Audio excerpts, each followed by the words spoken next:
mom used to smoke, right? She did a lot of stuff like that before you were around. She was a lot different when I was a little kid than when you were a little kid. Can I ask you a serious question?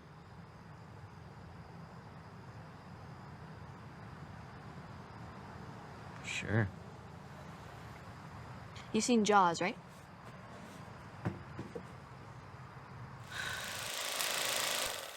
I'm Devyn. I'm George, and this is Medicinema, your healthy dose of film. In today's appointment, we'll talk about two coming-of-age films surrounding skateboarding with Mid90s and Dìdi. But first, as promised last time, we'll talk about the film festival updates. Yeah, the Biennale happened, or the Venice Film Festival, as more people probably know it as. And I guess the big takeaway to me this year is that there doesn't seem to be a big takeaway we are used to. Usually Venice brings forth one or two of the super hyped movies that you could basically lock down as a clear Oscar nominee for the upcoming season. Those were like The Whale or Benches in Inisherin 2 years ago, and very clearly Poor Things last year. Here, there really wasn't this clear surprise hit. Maybe that's a good thing for film. We'll see. Maybe it's good that we don't have pre-described winners before everybody sees them. One of the bigger movies seems to be the new Luca Guadagnino film, Queer. Only like half a year ago, we got Challengers, and this incredibly prolific Italian man brings us another movie already. The reception is not quite as extraordinary as it was with Challengers, but particularly Daniel Craig in the lead is supposed to be fantastic here. Contrary to a lot of the critical reception, however, I wasn't much of a fan of Challengers, as listeners might know. I was, however, a big fan of Bones and All, his most recent film before that, which wasn't as praised by critics, so we'll see how it goes. Yeah, I'm a big fan of anything Luca Guadagnino does. I knew beforehand that a new film by him will premiere, and I almost hoped for it to be the big takeaway, because how funny would it be, or how historic, I guess, if Guadagnino would manage to get 2 movies in 1 year into the Best Picture nominations, because I still think there's a chance that Challengers will get that nomination. And yeah, that would just be wild to me if like one director got 2 movies in. It's insane. Yeah. I mean, we'll still see. There could still be a chance that like both of them will get some nominations, I guess. Mm-hmm. So that's still wild. Another one worth mentioning is Maria, the third film from Pablo Larraín's trilogy of complex historical women. Just to catch you up to speed, the first one was Jackie, about Jackie Kennedy, played by Natalie Portman, and the second was Spencer, about Lady Diana, played by Kirsten Stewart. This one is about Maria Callas, a famous opera singer played by Angelina Jolie. I haven't seen her in anything in a while. Yeah. The last thing I saw Angelina Jolie in was absolutely terrible. So I hope this is a good flip for her. Yeah, I don't think she had that great of a run recently. It's interesting, definitely, to see a name like hers in such a, kind of indie festival artsy circle movie. I'm kind of excited for this one. I liked both of the earlier movies in the trilogy, and I guess there's a chance that this might be the best one of the trilogy if this one is like so highly praised. But yeah, we'll see. I didn't love either of them so far. I have not. I have not seen it. So I was trying to find what her last few movies were real fast. As some people might know, I have a real big issue with biopics. They really bother me. They're never done quite well or with justice. It's just, I'd rather just watch a documentary. The main award, the Golden Lion, went to a Spanish director called Pedro Almodóvar, known for movies like The Skin I Live In, All About My Mother, or Volver. I quickly want to point out how iconic all the named movie posters are. Chances are, if you are in film circles, even if you haven't seen one of his films, you probably know one of his posters. His winning movie is called The Room Next Door, and it stars Julianne Moore alongside Tilda Swinton. So even if nothing else, then most likely we can expect some great performances in this one. Yeah, he does some really good weird stuff, and Tilda Swinton is a weird icon, so that'll be a good combination. It's also his first English-speaking movie, I believe. Ooh. Did he write this or just direct it? I would need to check, actually. Sometimes when writers don't speak the language as well, and they have somebody else write, it helps, It's always hard to express the same things through dialogue in a language you don't naturally speak, or speak really at all. He wrote it himself, but it is based on a book, apparently. Well, I mean, I just mean like the dialogue, Yeah. is like, sometimes getting prolific thing, or not prolific, you know what I mean, profound things to be said or stuff like that. Yeah, I totally get it. There have been numerous cases where it kind of failed, but often I feel like it's also just like sudden studio influence that wasn't as much of the case. But yeah, apparently it is based on a book, and where I wanted to point it out is that, some books are definitely dialogue heavy, and you can definitely in cases take a lot of that. So I guess that helps. That's true. Another film festival we're talking about is the Telluride in Colorado. That always happens alongside Venice, and it often disappears in its shadow just a bit. It, however, brings us a few noteworthy new movies. Edward Berge, the German director behind the recent All Quiet on the Western Front adaptation, which won the International Feature Oscar, premiered Conclave here. It's a mystery thriller taking place during the selection process for the new pope, with Ralph Fiennes playing one of the cardinals. Another one that I want to point out, because I'm personally hyped for it despite mixed reviews, is the new film by Joshua Oppenheimer, the filmmaker mostly known for The Act of Killing and The Look of Silence, a documentary duology about the Indonesian genocide, where he got actual war criminals to reenact their gruesome past. This director's new work is a narrative film. It's called The End. It also stars Tilda Swinton, and it's a post-apocalyptical musical. Well, I just said some things about Tilda Swinton being in weird movies, and I think I'm more excited about this one. Yeah. That sounds pretty great. Yeah, it sounds so amazing. Apparently the more negative reviews criticized the songs, that they weren't as inventive or whatever. I don't know. So maybe it's the music that is a bit on the weak end, but still, just the concept alone sounds so incredible, and it's by a director that's so far removed from any of this. Like, that's absolutely not his field or whatever. It's such an interesting thing. I think that a lot of directors and creators in general, whether you're an actor, artist, singer, writer, whatever, I think that a lot of them express things in dual extremity. So like comedians tend to have like a really darker side. They say like, tragedy plus time equals comedy. So like, seeing, say, Jordan Peele, right? Jordan Peele, famously funny man, switch to horror and be so effective at it, right? Yeah. I think that is natural, honestly. So that makes sense to me to have the opposite happen. Somebody who's like really into dark or very into very serious topics also have like a really funny side to them, probably. It's like, work hard, play hard kind of aspect of creativity. Yeah, it's probably like even on a psychological level a somewhat compensation, just this to have this kind of balance. He lived through so much insanity with those two movies. He probably needed an outlet of silliness to get over that. I bet you anything we'll hear some kind of like interview later, and he'll be like, I was so disgusted by the real world that I wanted to destroy it and make a new one, so I made a film where that's what I did. Or some shit, you know what I mean? Probably.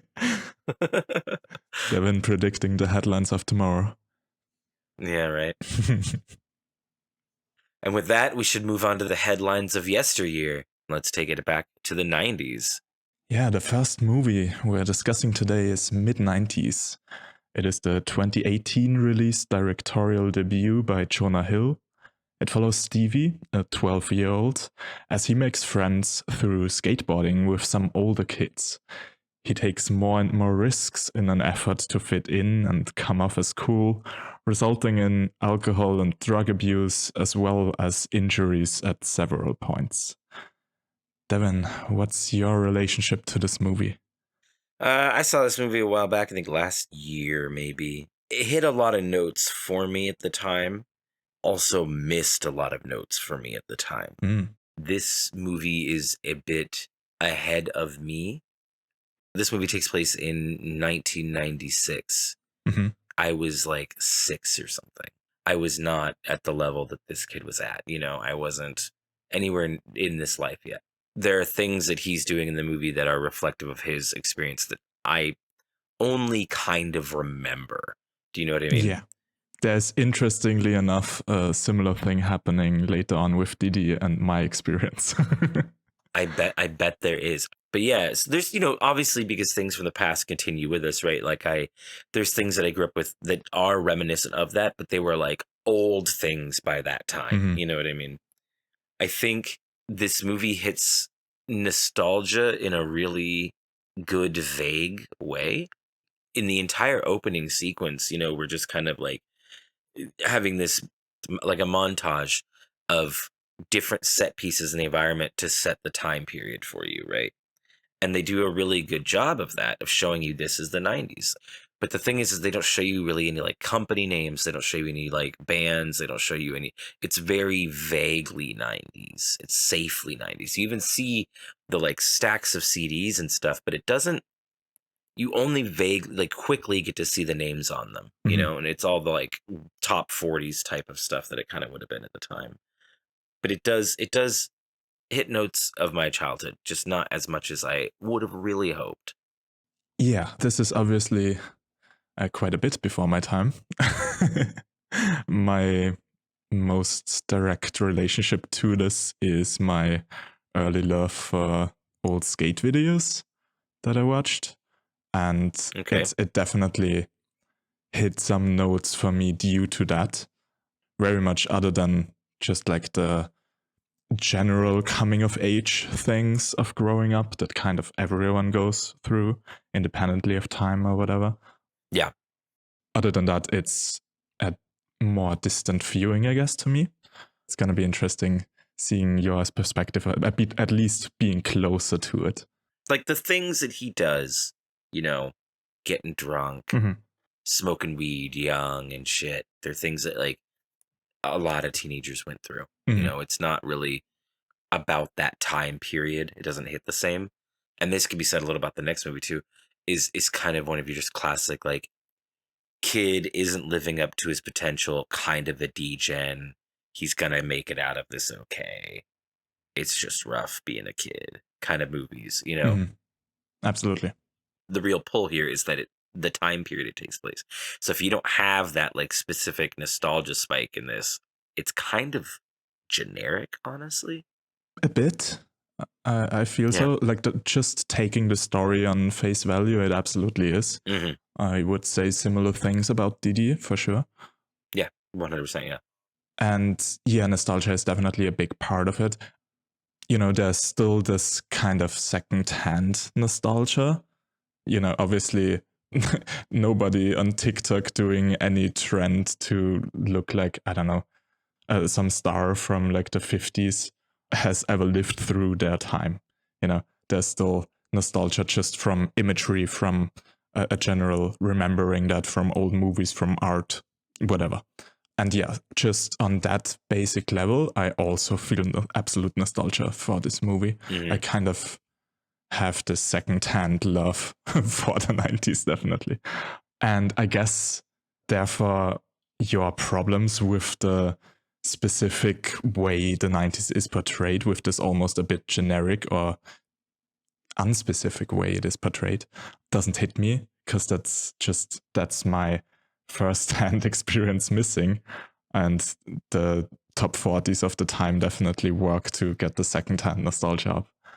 Yeah, and I mean it's used to good effect. There's a specific reason that we're being vague about these 90s, and it's an open-ended kind of 90s because it hits everybody. Mhm. Because I was younger than this main character is at the time, my 90s experience is hyper colorful, is Nickelodeon slime. It's way more colors and childlike shit. Mhm. This is such a gray film. Color-wise scale, this movie is very gray. There's a lot of concrete. I mean, that's obvious with skateboarding films in the first place. You're going to have a lot of concrete shots and shit. That's just kind of what it is. But the kids all dress in very neutral tones. They are into the hip hop side of things Mhm. of skateboarding, which, by the way, wasn't that big in the 90s, actually, which is kind of an interesting thing that it's such a niche idea, but it was something that kind of came later. I see that it's 90s. It just doesn't remind me of my 90s, you know? Mhm. Yeah, 90s skateboarding was like in a transition phase almost, right? Like initially it came from, in the 80s, it's more like disco and almost the old Tony Hawk stuff where they just do spins and things. That's freestyle. Yeah. Yeah, it's flat ground freestyle. And that's still big, by the way. That's still huge. People are still doing freestyle.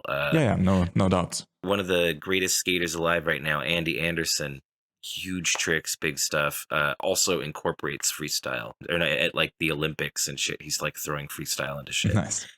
For those listeners who don't know, I actively skate too. So this is like these should hit me in a very specific way, these movies. That was, I guess, one thing that both movies do, but this one, we'll start with this one, is the kids celebrating the tiniest ollie in existence. Yeah. Is such a real fucking feeling. I have Oh that my same god, that note is such a real written it's such a real moment that bridges the gap of generations. Mhm. Everybody who's ever stepped on a skateboard and tried to ollie has felt that moment. And it's hilarious that he doesn't even make it off the ground, really. Yeah. I wrote it down as his excitement over the shittiest ollie in the world where the board left the ground for a full 2 centimeters is so fucking real. It's so real. But he was flying in Yeah. his head. Backing up a little bit, he like gets the board for the first time and he's got to like run home because he's late. Mhm. I think it speaks a lot of volumes to his character and to like the actual planning of the movie that he chooses to run home, because you can see throughout the movie the little bits of progression of his getting comfortable on the skateboard. And we don't ever see him like, oh, I've done a kick flip, I've done a tray flip. Like, he never gets to those points or whatever, Mhm. right? And that's not a focus of the movie. But the movie starts with him not using the skateboard to travel faster. Yeah. That's its literal purpose. And he chooses to not do that because he's not comfortable with it. And by the end of the movie, he's literally just like skating over to talk to somebody that's 3 feet away. And I liked that little note of care. I thought it was good. That's awesome. I like in the beginning, even earlier than that, before he first meets his friends, we also get this kind of training sequence when he first buys his old 80s skateboard from his brother. Yeah.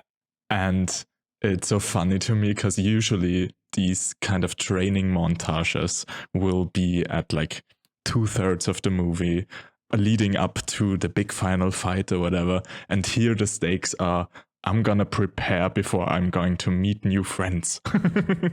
That's so fun. It's so real. Yeah. It's so real. It's such a real thing. Yeah.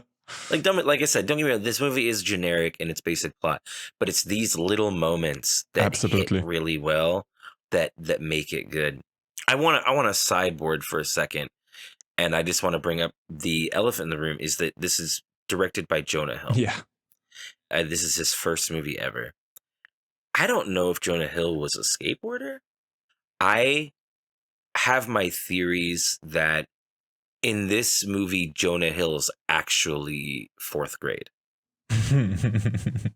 Yeah, that could be. Does that make sense? Because he wanted to initially, before becoming an actor, he wanted to become a director and just started off with acting because he thought he could learn how to direct actors. And it's the way that they treat 4th grade a little bit too that reminds me of like if I was going to self-deprecate a character this is the way I would do it or whatever, you know? Mm. I don't know. Jonah Hill is an interesting dude. And he's been doing things that are really weird lately to me. His movie choices have been really strange to me. He did that Your People movie just now. You know that one? I just know he made one movie that got horrible reviews. That might be that one. I think that's it. Yeah. That's that. And then he also did the one where he just interviews his psychiatrist the whole time. I still want to watch that one. That sounds super interesting. I to do me. want to see it. I do want to see it. Mainly because the psychiatrist seems like an interesting guy. Yeah. But like, my brother watched it. He loved it. there's something about Jonah Hill right now, specifically to me, that he just gives off these vibes of like California rich kid that's obsessed with Black culture. Oh. And like counterculture and like urban culture, even though he probably grew up like in a cul-de-sac somewhere. And it makes this movie feel weird a little bit. Yeah, I wasn't aware that the new movie is like Black culture. Yeah, that makes it odd. That I can see how that would feel odd watching Mid90s and having that in the back of your head. It doesn't say anything. The world's greatest ramen chef is a dude from New York. One of the greatest Mexican chefs in the universe is a ginger dude from America. People can come across and like appreciate other things and like portray them amazingly. That happens. I'm okay with this. It just, I wish I understood Jonah Hill a little more, you know? I want to know where he's coming from, what he's saying by what he's making this movie, you know? Because it is an interesting perspective. Is this all fictional, you know? Mm-hmm. Did any of this stuff happen in his life? Did he experience any of these things around him? I have no idea. I wish I did. It's a good question. I don't know about the writing process at all, to be honest. You know, the next movie we'll talk about, the real life, whatever, back and forth, is clearly much more real. They even use the same last name or whatever. So that's why I thought about this later after I watched the other one. I was thinking a lot about that. And like, I wonder how much this was just a story he told. Something I wanted to point out about the writing is that I like how, despite it being this nostalgic thing, it absolutely doesn't shy away from like the negative sides, you know, the general homophobia and even like kind of nihilistic negativity, even between friends and family. The relationship between his brother is kind of buried because they live by this standard of, I guess, masculinity to not show emotions, not talk about emotions. There's this scene early on where he talks to the smaller kid of the skaters. I can't remember his name. Ruben. Where he talks to Ruben, thank you. You know, it's like this, don't even say thank you. It's, you know, there's this general negativity of the time that absolutely, I feel like, to me, saying this as an outsider again, but I feel like to me we are a part of the 90s, and I love how it doesn't shy away from that. It really feels as if it has like kind of a neutral stance on it and just tries to tell a story in that time as remembered by him. So like I thought about that when, you know, Ruben first started saying that shit, you know, and I was like, man, the 90s were so backwards for that kind of shit, right? Like that's crazy, right? And then later, like, and the dude's like, no, dude, thank you is just like common courtesy. Yeah. What? You know, like, and it was just like, you realize with the character at the same time, almost like, oh, it's not that the 90s are just backwards. Ruben's just fucked up. I mean, yes. Like he's just a bad kid. He's like getting, they mentioned he gets the shit kicked out of him and shit. And he's got issues, you know? And the same can be said for the brother. You know, we find out that he has issues. He's just this lonely kid as well. Yes. Who just lets it out on his brother because he doesn't know what else to do. It's not that the 90s are at fault. It's more so the 90s, I feel like, were a time that allowed it to kind of normalize this type of behavior, you know? I think the big thing that's happening and that we're seeing is that the 90s were an era of kids raising kids. You have this young kid joins into this social hierarchy of kids ranging from like his age to literally like almost adults. Like they're young adults. And they are the ones that he's learning all the morals from. They're the ones around or whatever. I think at one point they make sure he gets food. They're like, let's go eat, bro, or something like that. Like they get the food or something. And like the same thing is seen with the brother. You know, the mom is not around a lot. You don't see the parents a lot. It's the brother dealing with the little brother all the time. And it's kind of like, this is what happens when children are raising themselves alone in the world and they just are interacting with each other and shit. And you leave them unchecked. That's the little kid interacting with Ruben, right? Or the main character interacting with Ruben. He's learning all these morals and all these ideas. Like, don't say thank you. That's gay, right? That's not a fucking okay thing to learn. But he's learning it from this kid because that's who he has to learn social structures from, is another child, because they're kind of left to just fend for themselves in this world. Yeah. There's a balance. I would think that a lot of people in our era, parents in our era, are a little too helicoptery.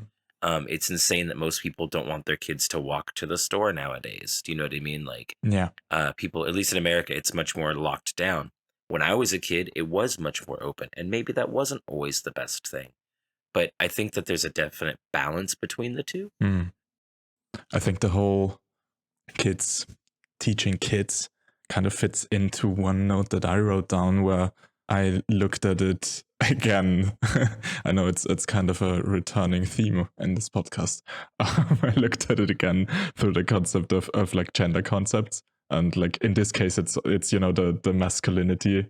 In the beginning, we start the movie off by him looking around his brother's room, and he does push-ups, presumably because he has seen his brother do push-ups. We see him put on, I think, a cappy of the brother. So it's kind of, you know, this is his masculine role model, and so to say, his role model of what masculinity is.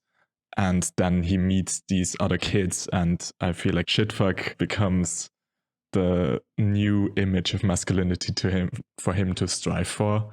Partying, sex, drugs, whatever. It's the things he really aims for are everything he saw from him. And I am optimistically enough that I feel like by the end, Ray, the only sensible one of them, really becomes his role model and his like image of masculinity. But it's kind of, you know, so an assumption due to the talk he has with him. By the end, we don't really see the fruit of that conversation, I guess. I would assume that this movie ends with everybody then gets good jobs and goes to college and worked in the tech industry and became lawyers and shit. And none of this haunted them. Because I'm not going to lie, I think this movie ends terribly. I think everything's just too happy. Everything worked out way too well. Yeah. It's all just smiles in the end of this movie. And it's all like, very, like, there's even a weird thing happening on, like, I guess it's a nitpick. I don't know if it's a nitpick because it's a kind of like, it stood out to me. Why is fuck shit at the end also at the hospital? Why is he not in fucking jail? At the car, like drunk and probably on drugs and crashed it and injured a child. It's flipped in the fucking street. It makes me wonder if Jonah Hill, because of his position of where he's grown up and the position he's lived in for so long, makes me wonder if he is trying, with like the Black culture movie he made, right, to understand Black culture more, because this would not have worked out for fuck shit. In real life, I don't think it would have even worked out for him if he was like a blonde white dude. It probably still wouldn't have. have. But him and Ray would have been like still in questioning. There's no fun. They were the oldest. It doesn't have to do with the fact that like Ray was Black. He was also the oldest person there. Like it just ends too fucking happy, and it just seems like he has no idea of how people are treated and culture is acted upon, and it just doesn't, I don't know, it doesn't make sense. I don't know.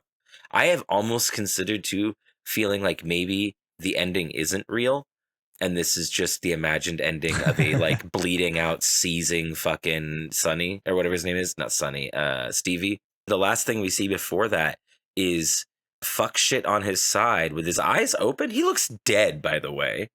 He's like on his side with his eyes open in the car accident, and they're all yelling, "Why did I get in the fucking car with you?"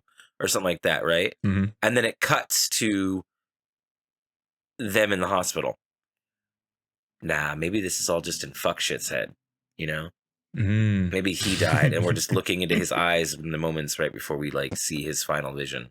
Because I don't know, it just doesn't make any sense. This is not how this would have gone That's down. just a theory, a film theory. I'm sorry, I had to. I'm sad because that's over. Matt Pat's done. He quit the internet. There's the whole Spike Jonze thing happening here, where Spike Jonze, as a former skate videographer, I guess, turned movie director, was just so influential that he ended up being homaged in both of these movies. Yeah, they call somebody Spike Jonze like twice or whatever, right? They call someone in Dìdi Spike Jonze.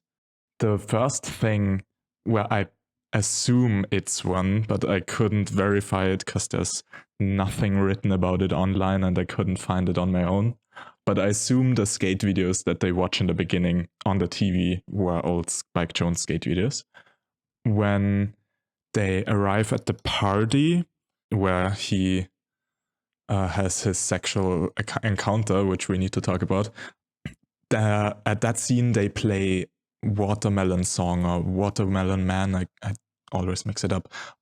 It's this super weird flute song. Oh yeah, okay. That's famously in one of Spike Jonze's most well-known skate videos, Mouse.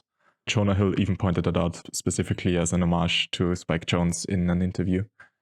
And just the final montage that we see, so the supposed film by fourth grade, just felt a lot to me like the Spike Jonze videos.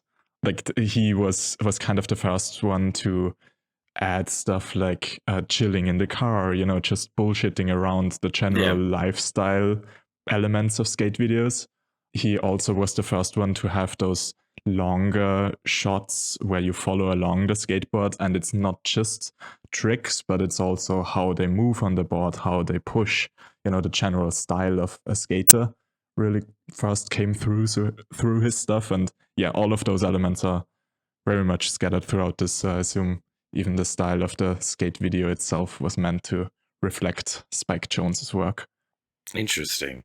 If anyone's interested in like Spike Jonze as a skate videographer and how he became a Hollywood person, there is a great documentary on YouTube. I think it was by Variety, epically lated by Vice TV. It wasn't Variety, Vice TV.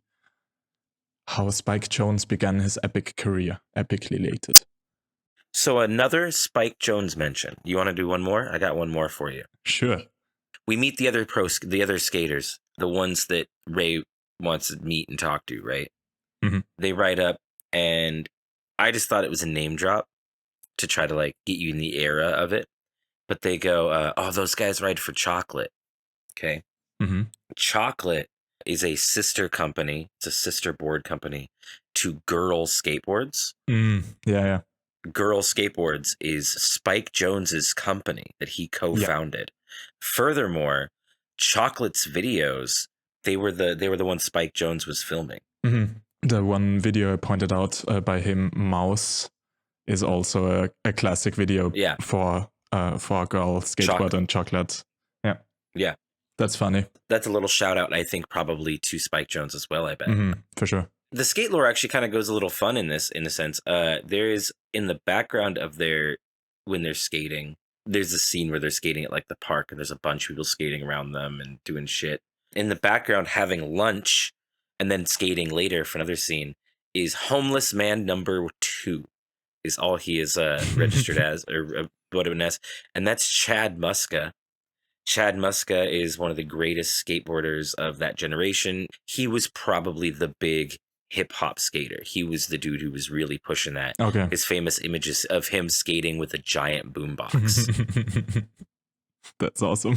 So he's in the background there, and that's pretty cool that he's just in the movie just to be in the movie, just in the background. But then we meet going from hip hop skater to just hip hop artist who also skates is the homeless man number one, is Del the Funky Homo Sapien. And what an interesting cameo to just have him sit there and talk. Very nice. And be a homeless guy. Are you familiar with that guy, Del the Funky Homo Sapien? I'm not, no. It's from such bands like the Hieroglyphics, Deltron 3030. Most notably, everybody knows him from the Gorillaz song Clint Eastwood. Oh, you know that song? Yeah. I ain't happy, I'm feeling glad, right? And then the rap part starts, Yeah. Finally, someone let me out of my cage. That's Del the Funky Homo Sapien doing the rap right there. Interesting. Yeah, so the rapper from the Gorillaz originally. I guess to finish off the little skating part, the actors of Ray and Fuck Shit were both professional skateboarders and haven't acted before this. It's easier to teach a skater to act than it is to teach an actor to skate. Skating on that level, and for sure, that would take insane hours. Sunburn, I forget that was his name throughout the whole movie, was Sunburn. I love the nicknames. Yeah. I love the nicknames. In my group of friends, my skating group of friends, we had like Woody and Stanky Leg. But Sunburn goes off the roof, right? And like falls and fucks his shit up, right? Mm-hmm. That is so quintessential runt of the group behavior. It's always the littlest kid who does the dumbest shit like that. Yeah. It's just absolutely perfect. Yeah, it's, to me, I would like nominate it as the most effective jump scare that you can see coming from a mile, because it's gonna happen. It's all leading up to that. It's just building this tension. But my God, it is like a jump scare to me when he actually falls down it. The car one freaked me out way more than that. Him rolling down the thing. I literally was like, "You ain't going fast enough." I laughed. I was like, "This guy, he ain't gonna die. It's only a story." I mean, yeah, but could suddenly turn into a story about being dumb as a kid, and then you lose your ability to move your limbs for the rest of your life. It could still be a story. Yeah, I mean, that's true. I didn't go into this movie fully blind, though, when I first saw it, even. You know what I mean? I see. I did think he was going to die at the end. I really did. I still think either one of them should have died or somebody should have gone to... It's just something. Just too fucking perfect of an ending. There's one shot in the middle of it that I absolutely adore, that I will say straight away I'm fully maybe over analyzing. but it's what it made me think of, and I thought it was beautiful. When Ray makes him his first custom deck, it has this kind of almost ethereal music playing, and it's like shot in golden hour, so the light is flooding the whole place. And what we see is this wall of colorful decks. And to me, it just resembled almost like the colorful light flooding into a church. And I just thought it's kind of funny that like the skate shop is a holy place. Yeah, if that is intended, then it kind of works, because that's the moment he fully gets accepted into the religion in a way, with him finally having his own custom board that he didn't buy secondhand or whatever. Mm-hmm. I thought that was kind of beautiful. A fun quick irony is that he replaces this board, right? Because he has the old board from his brother, and it's the 80s board. It's big, it's wide, it's got the fucking dinosaur on it or whatever, right? Yeah, it's a board before the revolution of like the new current design of boards even. Yeah. That's the popsicle deck. The popsicle deck had been invented like 6 years before this. So it was brand new. It was still like a whoa thing. And this, listeners, this is pre-internet. So things didn't, spread as fast across the country. There was like a big deal to have popsicle boards and shit. What's ironic is that old school board shape and those rails underneath right now and stuff are really in right now in the skate scene. Like that's really popular. And there's like a lot of companies making boards that do that. Oh, really? And what people used to be like, oh yeah, if you want to do like, crazy tricks and shit, you got to have the popsicle. Nah, dude, there's people doing insane tricks on the like big wide boards with the fishtail and stuff. Oh yeah, for sure. I mean, at least since ever since they started doing the most insane stuff with enormous longboards, I have given up any belief that you couldn't do it with the old boards. I remember you say, I remember saying like, oh, you can't kick flip a longboard, and now people are doing the thing where they like stomp on the tip of it and it like spins through the air and they land on it It's again, insane. and like, Yeah. it's crazy. It's crazy. Longboarding stuff is insane. I have two more scenes that I want to talk about. The easy, wholesome one or the questionable one first? We'll do easy, wholesome first. Easy, wholesome first. Okay. I love the scene when he wakes up and his brother sits next to him and gives him an orange juice bottle. To me, it's kind of the final step of this whole I can't show emotions aspect of, I guess, the 90s of this character, however you want to put it. This character specifically, yeah, for sure. And it's such a great alternative way they found to get an apology scene into there, an apology dialogue without one single word about emotions mentioned. But, you know, to me, when he like opens it, it's like, I'm so sorry. Then he gives it to him. He looks at him for a second. He takes a sip and it's kind of this acceptance. It's almost a dialogue, the way they alternate with drinking and taking a sip and looking at each other. It's so great. I love that. That's a good scene. Hmm. What is the questionable one? Yeah, we have that age gap sexuality experience thing. Okay. Yeah, I wouldn't even have that much of a problem with the actual text of like the actual plot, what's happening.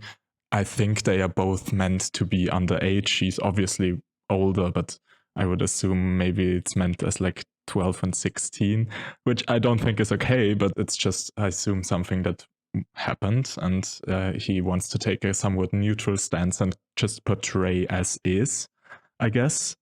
What I have more so a problem is that the actress Alexa Demi at that point was 28 years old. Holy shit. Yeah. What? And the actor was 11. So, yeah, Alexa Demi just looked like 16 until she was 30. That's insane. I am trying to... They didn't use like a body double or anything for him during that scene? No, I mean, it doesn't... Not a lot of stuff happens. I think the implications are the thing that sticks in your mind. What you visually see is somewhat tame. It's still an 11-year-old kid making out with a 27-year-old, which is wow. And that actually did happen on set. You know, that's a weird one to me. Some super bizarre trivia coming up. Do you remember the age gap scene in Brixby Bear? Yes. I don't think there was that much more of an age gap in that one, though, was there? I thought they were roughly the same age. It was kind of the reverse, where she is supposed to be underage and he's not, but he mentally, is like yeah. mentally... Yeah. He's not mentally, he's just like emotionally. That younger. was... But yeah. Yeah, emotionally, yeah. That was also Alexa Demi. And the movie released 1 year apart. She played both of those scenes. What the fuck? I know, right? What the fuck is going on? When I stumbled across that, I was like, what? What the fuck? I love Brigsby Bear so much. That sucks. Yeah, same. That sucks. A fun side fact too for American listeners. There's a Disney Channel original movie from this era of time, also from like the 90s. It was called Blank Check. Terrible movie. There's a scene in that movie where a girl and a boy kisses the boy or whatever near the end. She is 32 and he was 13 in real life. Yeah, it's not that big of a difference to this, honestly. What the fuck is happening? Why is that okay? That's not okay. The fuck? Yeah. The fuck? I was really shocked when I saw it, because I assumed that she so convincingly looks like a teenager. I just assumed that, you know, she was probably 16 or whatever. Would still be odd and a weird scene to film for everyone involved, but absolutely. Her being born in 1990 absolutely shocked me, because I just wanted to confirm my hopes that she was also a child. age. Nope. Yeah. the fuck? difficult. Yeah. Yeah, I don't have anything else really on this movie. It was kind of, like I said, it has its moments, but overall, it's kind of, it's just a specific slot of time for specific people. I think this is really made for. Yeah, absolutely. It has definite strength, and there's been way worse actor turned director debuts for sure. But yeah, it also has its flaws. Like, I didn't even mention this. I grew up in the countryside in a small village, and I had no one to skate with. I got a board pretty young, which I believed was a skateboard. Turned out it was a longboard, but no one in Austria knew what a longboard was at the time. Yeah, I mainly used it as a form of transportation, and my main connection to it were old skate videos. Without even knowing Spike Jonze, I watched a lot of Spike Jonze stuff back then. And therefore, this kind of worked for me, because the one thing I feel like it really does well with representing skating is the skating videography culture behind it. And yeah, that totally worked for me. Interesting. What you didn't play Tony Hawk growing up? Oh yeah, I also played Tony Hawk a bit. Okay, yeah, that's true. everybody played Tony Hawk growing up, right? Yeah, true. Moving toward that era, I think we should move on to our second film, probably. Dìdi is the directorial debut of Sean Wang, who also wrote and produced the film.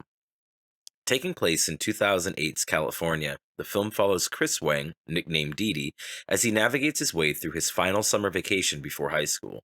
Along the way, we watch as he turns one friend group over for another, meets a romantic interest, and finds passion in filming skating. And then we watch as he loses it all. How did you personally connect with this movie? You said this was a little bit the opposite. Yeah, this is way closer to my growing up. My experience as a child growing up, particularly in relation to the internet, was sheltered for quite a while. So when I started getting into the internet was like around 2010. So 2 years after this movie takes place. And I can feel the slight difference. And I'm curious because I wanted to ask you about 2008's internet and how you feel like this was portrayed. Because my general experience with that was that in the very beginning, I remember still downloading an instant messenger because I was told to do so, but pretty much instantly replacing that because I also started a Facebook account. And that basically removed any need for any messenger, and I never had a MySpace account because that pretty much had just died before that, I feel like. Was there ever really a time where people used all those three things at once, like the protagonist does here? It felt super odd to me. Oh my god, yes. Okay, so first, he is just going into high school, 4 years high school in America. He's just going into high school in 2008, right? I would have graduated in 2007.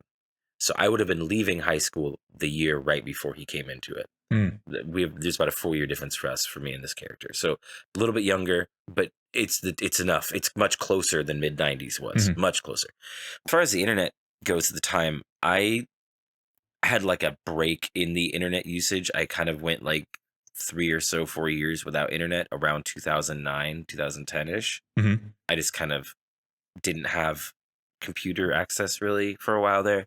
But 2007, 2008, yeah, dude, this is like, whoa, this is so on spot. I actually even took notes about a bunch of the things, specifically LiveJournal. I just want to start with that. Nobody ever talks about fucking LiveJournal. Actually, I'm sorry. I'm going to back up. I'm going to answer your question first one. Yes, the messenger thing. When I was in high school, so 2006, 2005, my messenger, it was MSN Messenger. I used AOL Messenger, AIM. We called it AIM. I used IRC and ICQ.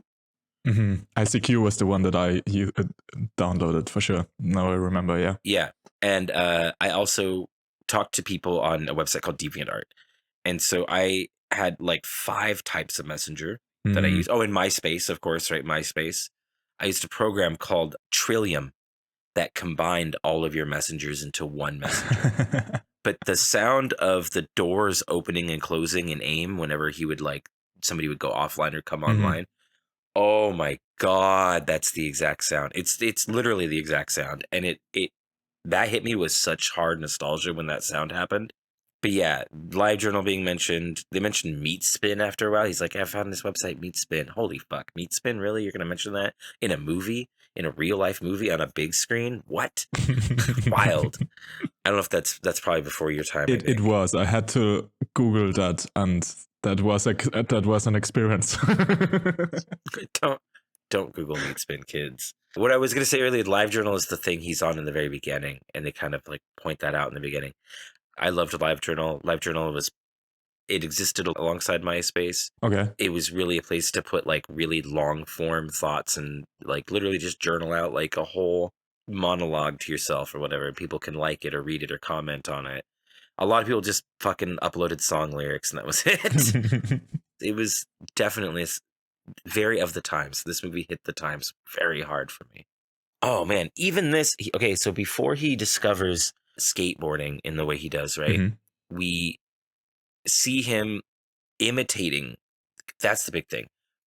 This kid is a poser. I'm gonna say it straight up. This kid's a fucking poser.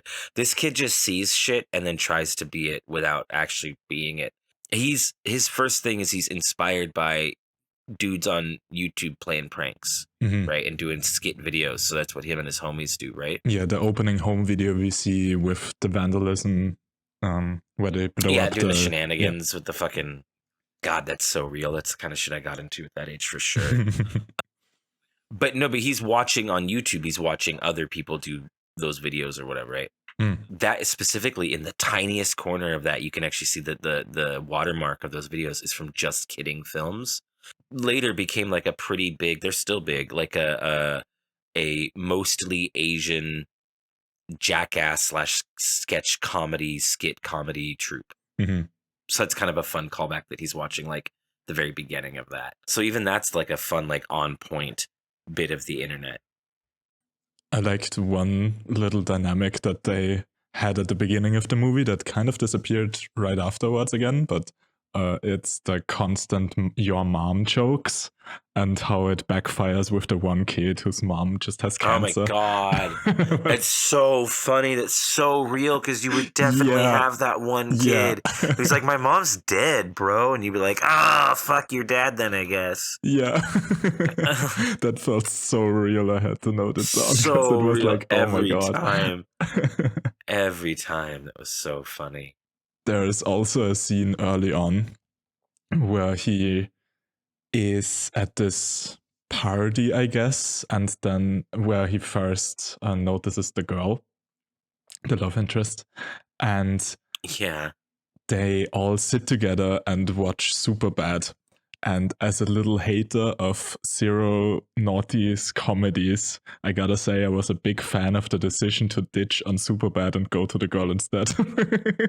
That's so funny. Superbad is such a good movie, dude. Superbad gets at such a that movie got. That was I'm not gonna lie. That was like the first movie to really make me feel like, oh, that's actually what high school people are like. Because every movie before that was like people in their 20s and 30s playing high schoolers, and it doesn't matter if you like Superbad or not. I think Superbad really changed the game for having teens represent teens in film. I think that really starts with Superbad. Fair enough. That's funny that he ditches and you're like, yeah, good plan. Better plan, buddy. You got better things to do, man. Do you want to say, I think a big theme with this relationship in this movie, right, is that he doesn't actually like her, I think. Does that make sense? You think so? Yeah, I guess, because that's actually like my next note. Yeah, that's like my next note anyways. The homies get him to go on the park date, right? And he goes at night on the, like, it's not really a date, but he goes to hang out with her at the playground at night, right? Which, by the way, hella real. Yeah. Hella real. I don't know how many times I've done that in my life. Holy shit, in the middle of the night. Where am I? What was I doing? She's like doing impressions. She's asking him all the movies he's seen. And he's obviously like awkward and uncomfortable, right? Yeah. but he is like disinterested. Like, he doesn't like movies. He's not into movies the way she is. Like, which, by the way, I wondered if you also were like, bro, you're blowing this. Yeah, it was super uncomfortable to watch. Honestly, now that I bring it up, a lot of this movie was super uncomfortable for me to watch. Like, worse than a lot of horror films. Is it so realistically uncomfortable? Yeah, and I have this. I think saying trigger is too far because I don't feel like I truly have that. But if I have one, then it is blatant, straight up lying and not thinking of like any consequences or whatever. Like the way he goes through his life in at least this chapter of his life that we get to see, he just constantly lies about everything. And it just made me so annoyed with him, and I hated him so much. I'm not gonna lie, I was telling my wife that while I was watching it, is that like, I feel like I lived in this time period. I knew these kids. I knew who they were because they were younger than me. I knew them, right? I relate with the time period. I relate with some of the things he's going through. I do not relate to this kid at all. Yeah. This kid, he can't talk to a girl. I didn't have that problem. I just wasn't that guy. I was really good at talking to people. I was really we do a podcast, you know. I was a very sociable fucking person. Specifically, the scene I thought about it was that he's sitting there being silent. He gets called out for being silent while they're eating pizza or something at a place. And Fahad, I think is his friend's name, or is it Farhad or Fahad? Yeah. Oh Fahad. my God, that scene.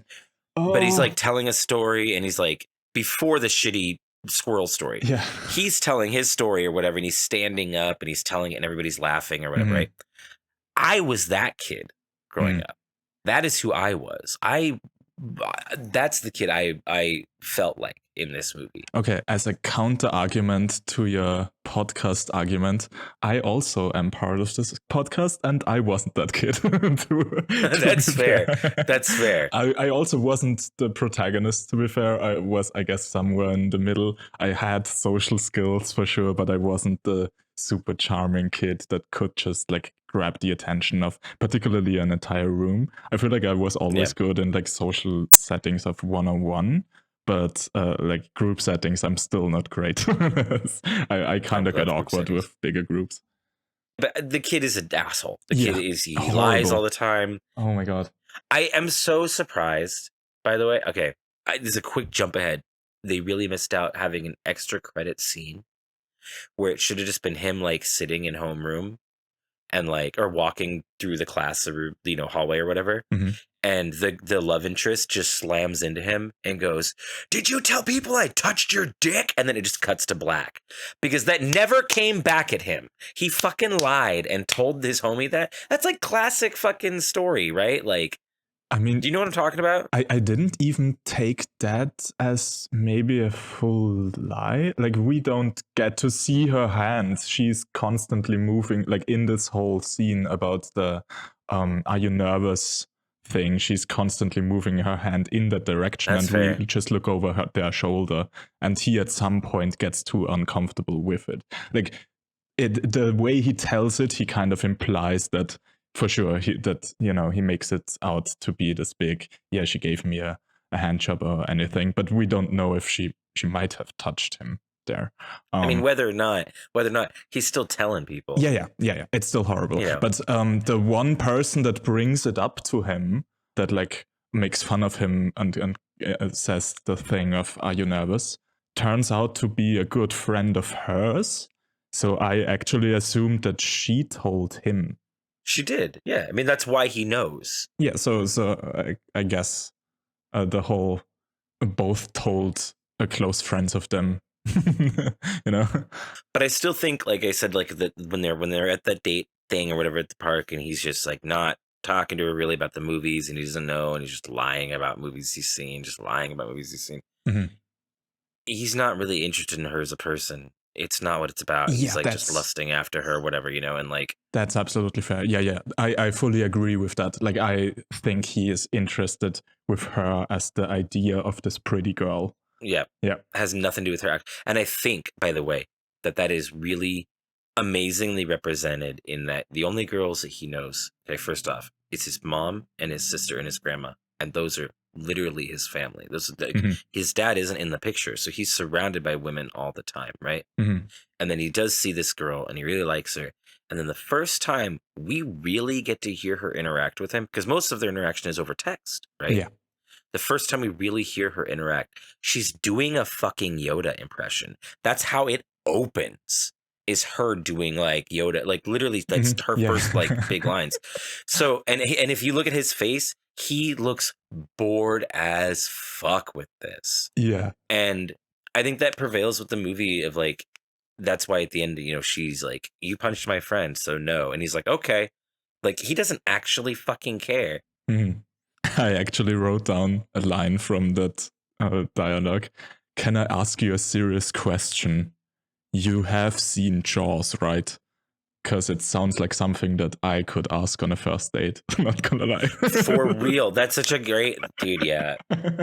Yeah. Serious question though. Have you seen Jaws? For real. Eighth grade me is mad at that kid, you know. Yeah. A lot of things, honestly, this movie is very plot beat. The same as Mid90s, actually. Mhm. When he like breaks his arm or whatever. Is it breaks his arm? He gets hurt, but not the car accident. He just gets normal hurt, and the brother like gives him the orange juice, right? Mhm. That's this version is him throwing up. Yeah. And the sister like holding his back, like throws him, like even like everything's plotly the same, right? But I feel like this movie does things differently and does things deeper. So on the beat of like the friends, right, the skate friends, I think this movie approached the skateboarding in a very different way, but almost a more real way to me.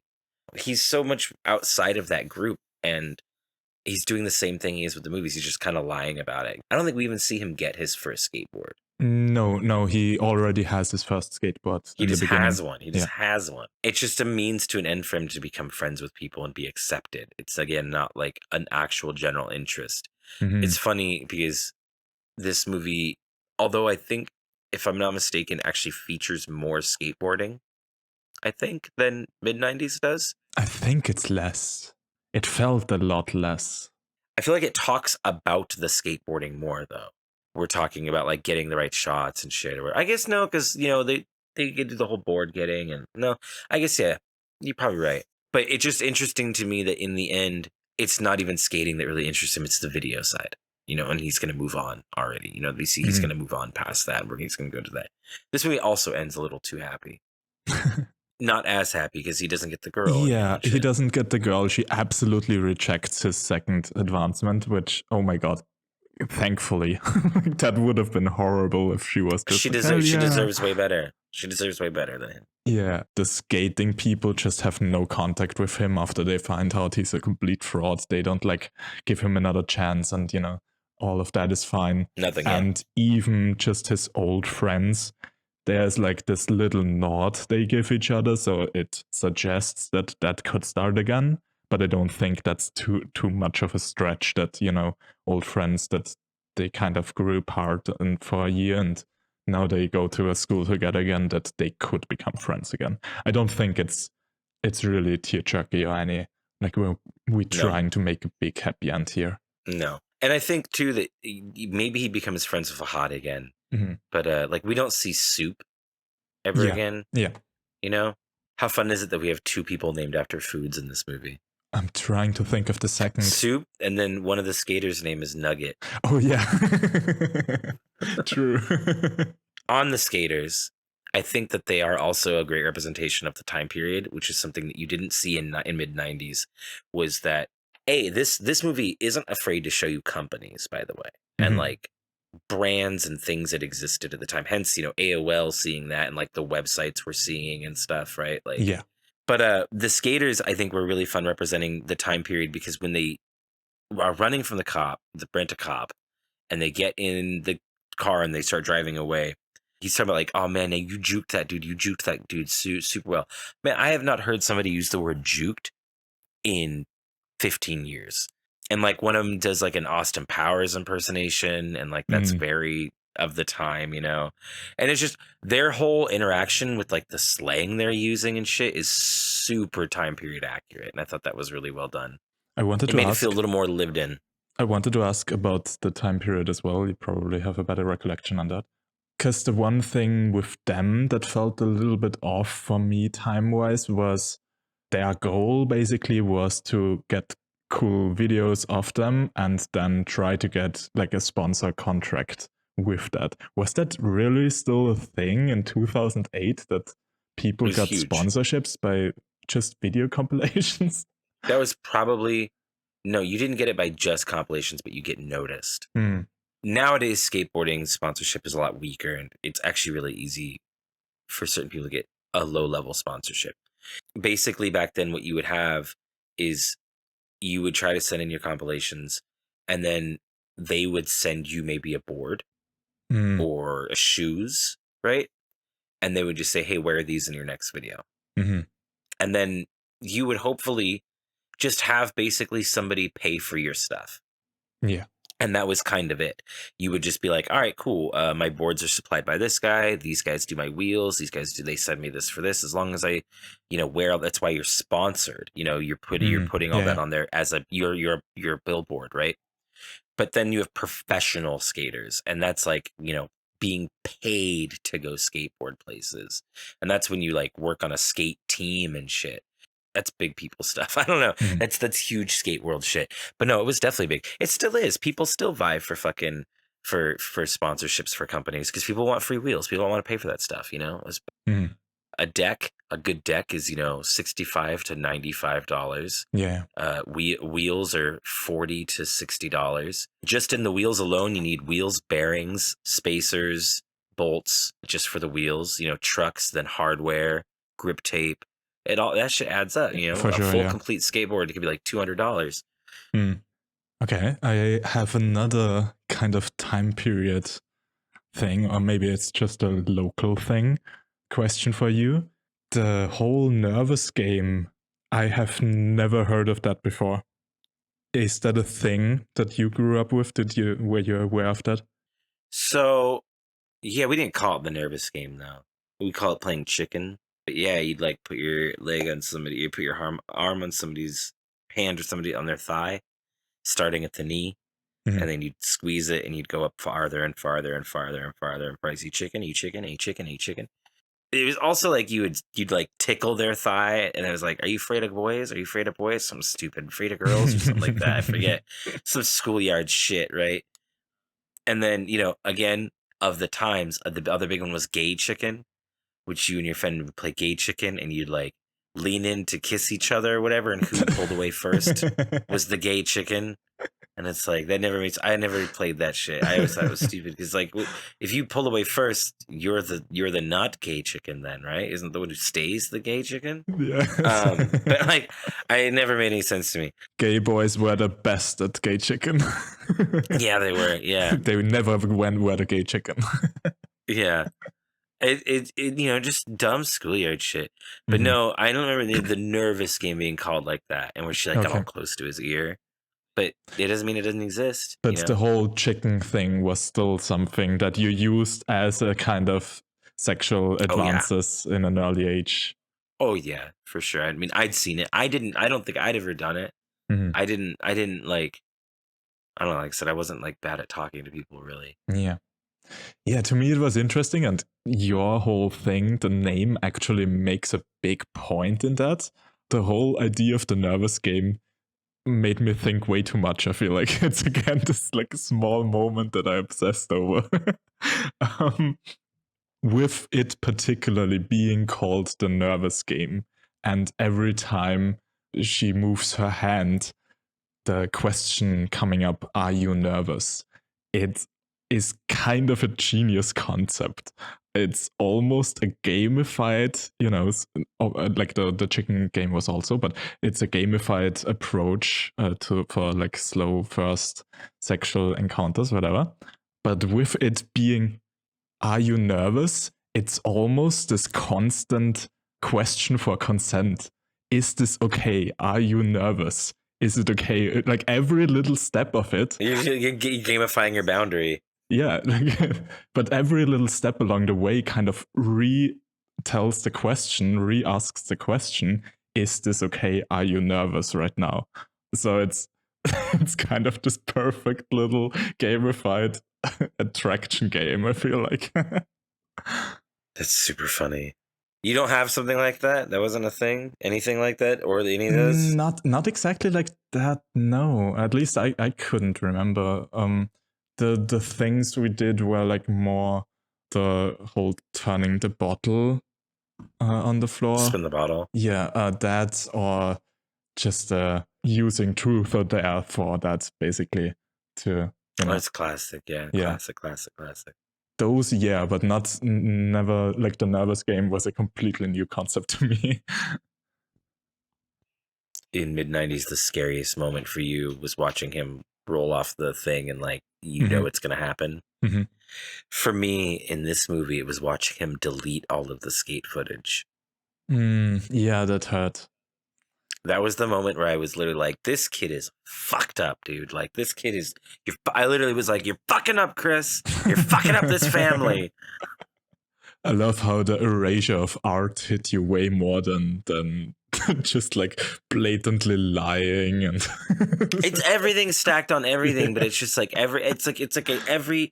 I introed this thing. We did this, and I said, we watch Dennis, he loses it all. I wrote in parentheses for you, as you see, I fucks it all up. Because that's what it really feels like. We watch him go through all these experiences, and then he just fucks everything up at every fucking step.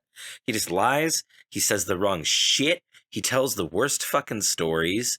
He absolutely misreading the room, by the way. Like, not even that the story is the worst, but the way and the extent to which he just misreads the vibe and doesn't stop and keeps going. And yeah, then he spinned around the squirrel and suddenly it flew away and he still had the tail in his head.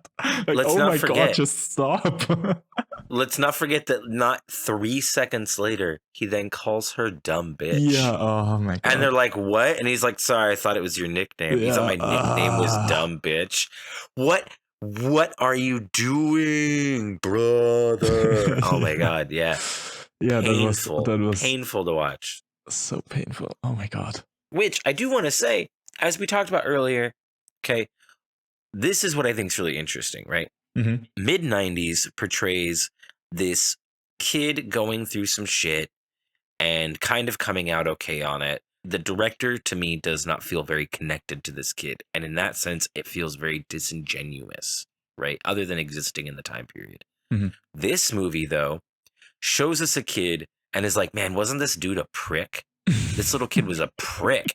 And then the director goes, yo, that little kid was me, though. And like, because it feels clearly like this had to come from this director's like childhood background, right? Yeah. Like you said, even the name is super similar. That is more endearing to me than Mid90s, just for that reason, that this feels more authentic, that the director was willing to like, hey dude, I was an asshole as a kid, and like, look, see how bad it was? I'm not lying. Yeah, it's a bit like Noah Baumbach's The Squid and the Whale is also autobiographical about himself, and he comes off as the biggest dick in that movie as well. So yeah, I can see the charm in that, in knowing, okay, this is just a very honest portrayal of one's own issues, one's own past. Another thing about the internet, they did the internet really well in this movie. Like, they just captured not only like, oh, it's the internet, like they had to have recreated all of this, right? Like, you know, in video format, and it's very well done.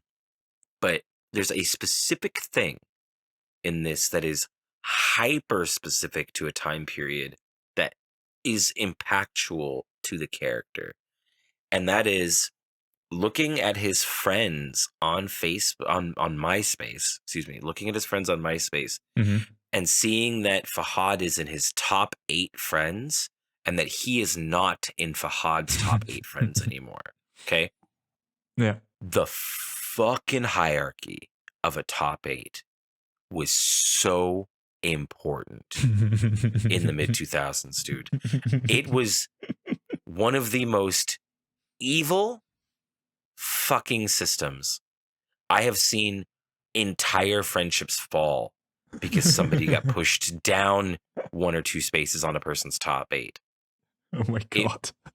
It was literally, people would like people would literally just stare at them and just focus on them and be like, this is so important to me, and it would hurt their lives and like cause turmoil, and it was ranking your friends publicly, because that's how people thought about it. It wasn't like, oh, these are the 8 people. No, it's like from first to 8th, this is who I care about the most. And you like are ranking everybody you know publicly.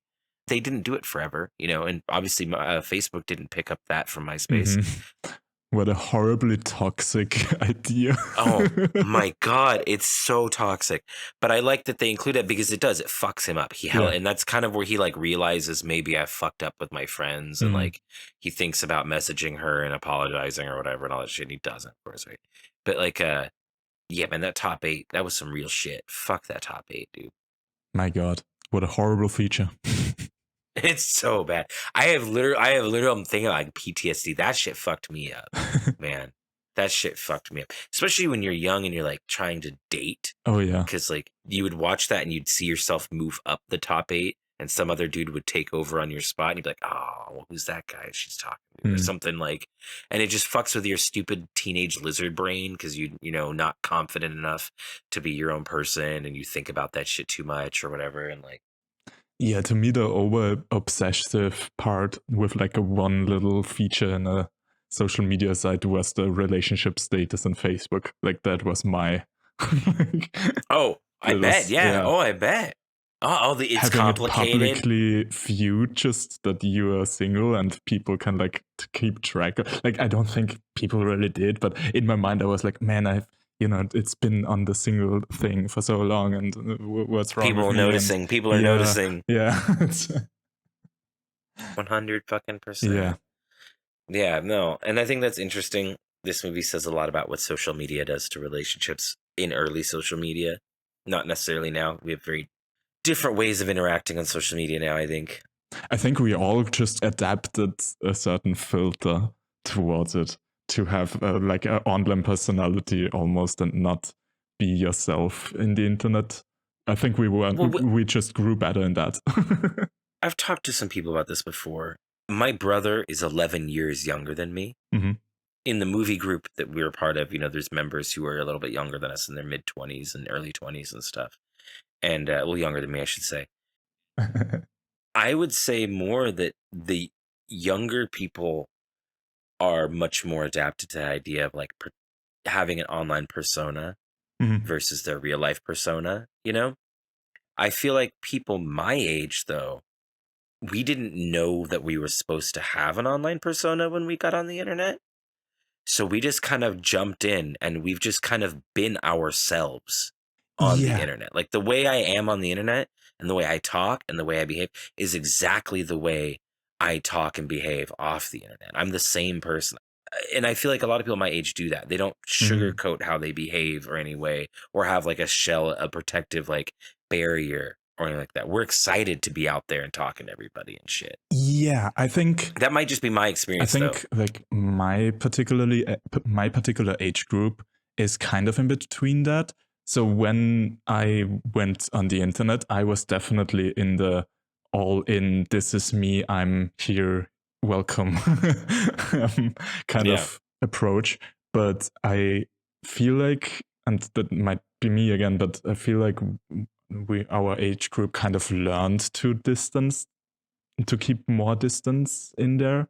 Like it's been a growing process of growing older alongside the internet. I think there's like certain exceptions to it where it's more the smaller Discord communities that almost feel like real life, and there's not that much of a barrier, but it's not like a public profile to the internet as Facebook was or whatever, you know? It's not quite the same thing. And in those, I guess, more modern versions, if I had a TikTok or something, I would definitely have more of a mask, more of a barrier than I would have in like a private Discord community, whatever. Yeah, no, that's fair. Are you on other social media? Do you have like Facebook and stuff? I deleted my Facebook in 2013 with Edward Snowden. Wow. Yeah. When the Snowden thing came out, wow. I got rid of it. I have an Instagram that I use like more as a marketing front. so to say. So not like any private Yeah. Instagram either. No, I have Discord. I have a Reddit account where I just lurk mostly. So Yeah. I just kind of got rid of that side. Like I mentioned before, I went through a period where I didn't really have internet and I didn't have access to a computer before I came back to being fully computer nerd, many technologies guy. There was a good like 5 or 6 years where I just didn't fuck with it. I was drinking and skating and being a degenerate. I got a Facebook in like 2013. That's so funny. Yeah, I got on the Facebook train really late compared to a lot of other people.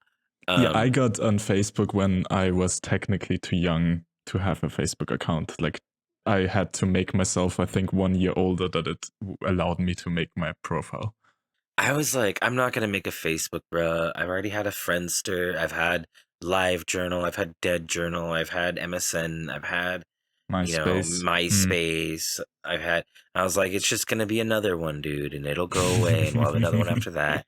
And then 5 or 6 years went by, and then somebody's like, "So you on Facebook or what?" And it's like, people keep asking me that, and like, yeah, it's like the way people talk. Yeah. And I was like, all right, fine, I'll fucking do it, fine. I went to my mom's house and used her computer and made a Facebook, and got a date like that night from it or whatever from an old friend who's like, "Oh my god, all right, let's go have a beer. This thing really works. Wow." Now it's old people graveyard land. Yeah, and AIs talking to themselves. Oh my god, it's so much AI. It's disgusting. It's a crazy place. Yeah, I absolutely don't regret ditching out of classical social media 11 years ago. I had worse decisions in my life. I like some stuff. I like, browsing the TikToks are good for movie. I find like the movies that way sometimes, and Instagram for art. I really like finding art and skate videos. People skate. That's something cool to bring this back to the movie we're talking about skateboarding and filming, right? Is that now everybody is a filmer. This movie is the kind of the last bastion of that, of seeing a world now where I can take a tripod. I can put like a mechanical gimbal or digital gimbal on it, you know what I mean? And literally like track my skate shots and just fucking like film my own skate stuff. And this movie's kind of the last bit of that. This was right when, right before everybody had a camera in their pocket. It is also a bit of a first generation of that, I feel like, on the other side of how to learn stuff. Because I don't think I've ever seen a movie before about, like a meta movie about filmmaking, where someone taught themselves on YouTube with YouTube tutorials how to film stuff. How to film? Yeah. Oh, that's interesting. And that's like, moving forward, like that will be a heavily featured scene on pretty much any autobiographical filmmaker in like the next 20 years probably. That's how they learned the first stuff. That's how everyone nowadays learns how to do films in like the first step. It's gonna be crazy in 10 or 20 years when it's not even just like, oh yeah, I learned from YouTube tutorials, but they'll be like big name directors, and they'll be like, I want to thank Captain Disillusion for teaching me how to do special effects when I was 14. Do you know what I mean? Like, like they're gonna be able to call out specific YouTubers as their major influences in teaching them and helping them understand film and shit. I'm for that. Honestly, the thing is, I'm so for that. Like, yeah, for sure. Do you know the term boys club? It's a way of saying like only a group that only like a certain type of people can get into. Okay.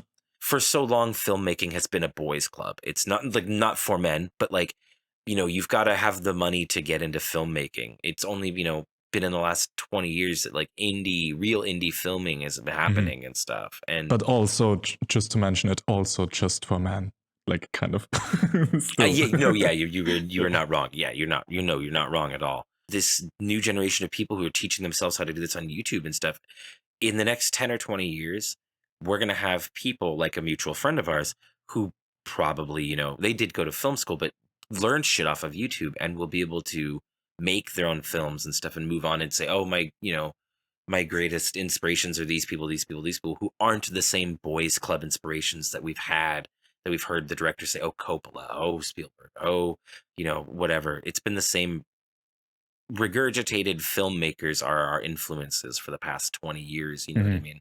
So I think it's a good push that we are letting people have that free self-education of making films, and not it's anybody can try now. I feel like it's the current generation of filmmakers working today are already kind of beyond the classical Coppola generation, the 70s directors. Like, Matt Reeves made The Batman, and it was very clearly heavily inspired by David Fincher, so one of the big 90s directors. So it's definitely moving further than that already. But yeah, it's going to be an interesting time to hear people talk about, maybe not just as the main thing, but mention a Corridor Digital next to Bong Joon-ho or something, you know?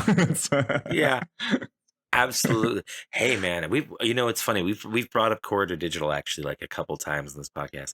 I will always say that they fucking knock it out of the park though. They are a cool part of the film industry that exists. Yeah, it's an interesting spot they fill where they are big enough to get renowned people of certain aspects of filmmaking onto their couch and give real insight. Like that's They fulfill a very unique role in the filmmaking landscape. I wrote down one scene in particular that I feel like kind of encapsulates the whole problem of the main character. It's one of those where we see the screen, and in his messenger, he replies to the girl, or just types out, "I think I'm just embarrassed," as a reply to her, "Are you mad at me?" Yeah. Followed by him not clicking the send button, but the block button. And yeah, that just, I feel like, summarizes the whole problem of him, where he just, instead of communicating his issues, he tries to block them out of fear of embarrassment. So, and that's all in those 2 seconds. Like, it's all there. Piggyback on that, right? Ironically, the most common, like, I said something shitty and I need to backtrack in a text ever is, "Oh, I'm sorry, my friend had my phone."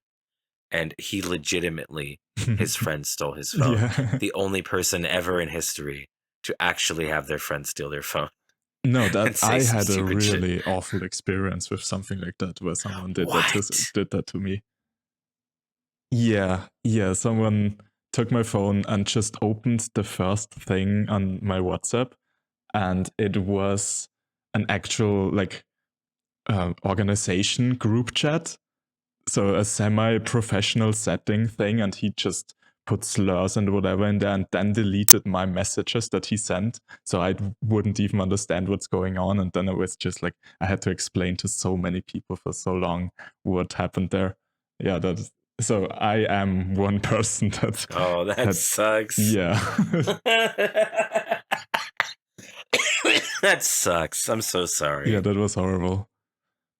Between this and Mid90s, this has taught me that I will be accepting of just generic coming-of-age films if I can relate to the era. It's pure nostalgia. It needs to be the era. I would be fine if they made one more of these.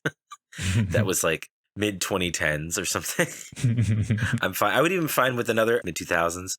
And it was just somebody that's like 18. Like something that like a closer to my like reflection of life would have been cool. I would like that. Also, with both of these movies that I felt was not something I could relate to was that I never had more than one friend that could actually skate well. That's a very specific complaint. No, but it's not, because that's a big part of these movies is him looking up to these dudes who like skate really well, right? And like he wants to be part of their world, right? No, my friends and me, we all skated and we all fucking sucked. And we watched skate videos to try to get better, and we taught ourselves really bad habits, and we would know like one dude who skated really well, but he didn't skate with other people. He did his thing by himself, and that's why he was so fucking good. You know what I mean? Because he did his own fucking thing and didn't let fucking people who could barely ollie drag them down. And like the tiny ollie into the air. I celebrated that with other people, and I celebrated their tiny ollies into the air like they were amazing. And that's the thing I wish I did see a little more represented. And I feel like I'll never get a third, 90s 2000s coming of age skateboarding movie. Maybe we will. Yeah, chances are slim now that someone is gonna do it again. They've kind of done it. But I would love to see one that that it wasn't them looking up to older skaters. It was just like struggling and like using the skateboarding as an expression of art and of emotional control. Because I don't know how many times in my life I have fought with my family or fought with a girl or like, had a bad day at school or something. And I was like, I got to go skate this out, and like just went and skated my feelings out. And I don't know how many friends I had that went and skated their feelings out. And like that bond, that reality in skateboarding, that doesn't exist in these movies. And that's something I really wish would have been more in this movie. And this movie instead is just about a poser. I want the movie about the actual kids that skated. Where's their movie? The actual kids that skated, but were really bad at it. Yeah, but we're bad at it, yeah. Devyn expects very specific scenarios from movies. No, I'm just saying I would take a third one if these were the stipulations. I can see that, yeah. Yeah, I have one little trivia thing. Other than the protagonist and his sister, all the young actors in this movie were street casts, so none of them acted before. Mostly cast literally off skate parks where he found them. Yeah. So that's kind of funny, kind of the Sean Baker approach. And yeah, as a summarization, it's not even particularly the time period for me with coming of age films. I feel like more often that like they gotta be relatable for sure. That's the main point of it. I feel like to really engage with the way they grew up and how you relate that to how you grew up. But I don't look at it that literal. I feel like one of my favorite coming of age films is 20th Century Women. Interestingly enough, skating plays a small part in that. Actually, it is kind of it kind of relates to this. And however, music-wise and stuff like that, it's a different decade. I feel like it's the 80s, and it's music that I don't fully relate to. It's mostly like focusing on punk. Still, just like the experiences of these people, I can see the equivalence of that, how that relates to me. And it's very difficult to describe, but that movie just had very regular moments where I was like, oh, I didn't experience exactly that, but I have this memory of an experience that's like the modern day equivalent of exactly this. And so therefore it really worked for me. I enjoy these movies, these two, a lot, but it had a bit of an issue where I didn't find that many equivalents, even though it's time-wise, it's more of an overlap with my own life. Yeah, it's really just the time existence. The like actual actions aren't always the same for me. Mm-hmm. The outcomes, definitely the outcomes. Like I said, there's things that they did that I did, but I didn't suck at them. No, I'm joking. Yeah. Everybody fucks up, but I didn't fuck up like this kid fucked up. Well, a quick side note that I just discovered in Dìdi, the grandmother is the director's that's just his grandma. She's not even an actress. That's just his grandma. That's just really what she's like. Additional acting credit trivia. Surprise. Yeah. Plot twist trivia. Yeah. Well, I'm glad you liked them. I'm happy you like these movies. In the next appointment, we will discuss two films by French writer-director Quentin Dupieux. Your first prescription is Smoking Causes Coughing, the Dupieux joint from 2022. This tokusatsu parody follows a superhero team called the Tobacco Force while they take a team-building vacation until an evil force attempts to destroy the planet. Your second prescription is the 2023 released Dupieux film Daaaaálí. It is a multi-layered film about a journalist trying to get an interview with Salvador Dali and all the trouble that comes with the enormous ego of the painter. If you don't want to get spoiled for either of these, make sure to check them out by next episode 2 weeks from now. I'm George. I'm Devyn, and this was Medicinema, your healthy dose of film.